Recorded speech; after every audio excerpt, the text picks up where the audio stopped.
بسم اللہ الرحمن الرحیم۔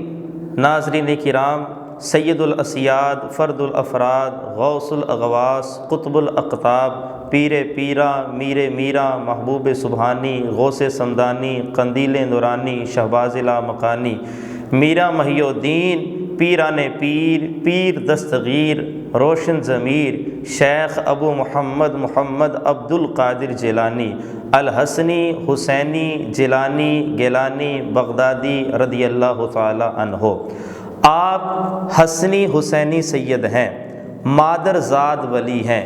جس دن پیدا ہوئے بغداد میں 1100 بچے پیدا ہوئے اور سارے کے سارے اللہ کے ولی ہوئے۔ آپ سے پوچھا گیا کہ آپ کو کب پتہ چلا کہ آپ اللہ کے ولی ہیں؟ تو آپ فرماتے ہیں درست العلم حتی صرت قطبا، کہ میں ابھی علم دین ہی پڑھ رہا تھا کہ اللہ تعالیٰ نے مجھے قطب کے مقام پر فائز فرما دیا تھا۔ جب کبھی بچوں کے درمیان کھیلنے کا ارادہ کرتا تو غیب سے آواز آتی، اے عبد القادر، تم اس کام کے لیے نہیں پیدا کیے گئے۔ سرکار سیدنا غوث اعظم رضی اللہ تعالیٰ عنہ، آپ کی زندگی کے بے شمار پہلو ہیں۔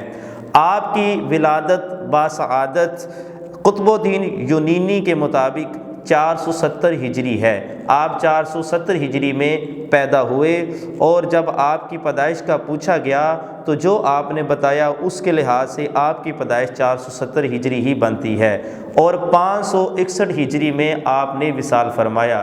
گویا آپ کی جو درمیان والی زندگی ہے وہ علم، تقوی، طہارت، ریاضت اور لوگوں کو راہ راست پر لانے میں گزری۔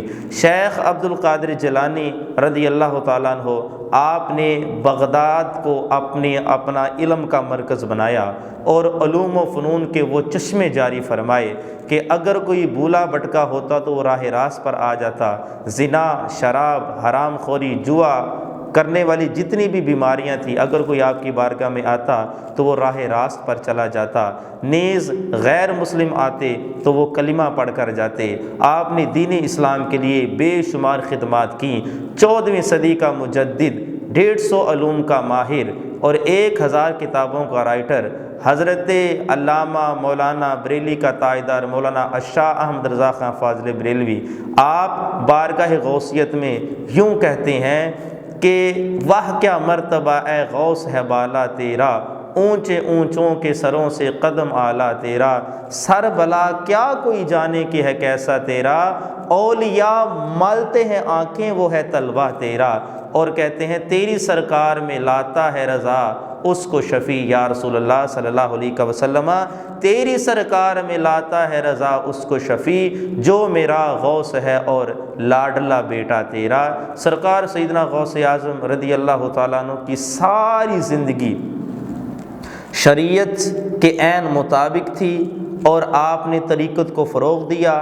آپ کا فیض پوری دنیا میں جاری اور ساری ہے، اور آپ کی تعلیمات سے جو ہمیں ایک اچھی تعلیم ملتی ہے وہ سب سے زیادہ یہی ہے کہ حضور نبی پاک صلی اللہ علیہ وآلہ وسلم کی اطاعت، یہ آپ کی زندگی کا ایک بہت بڑا وصف تھا، اور اپنے مریدین کو بھی اس کی آپ تلقین فرمایا کرتے تھے۔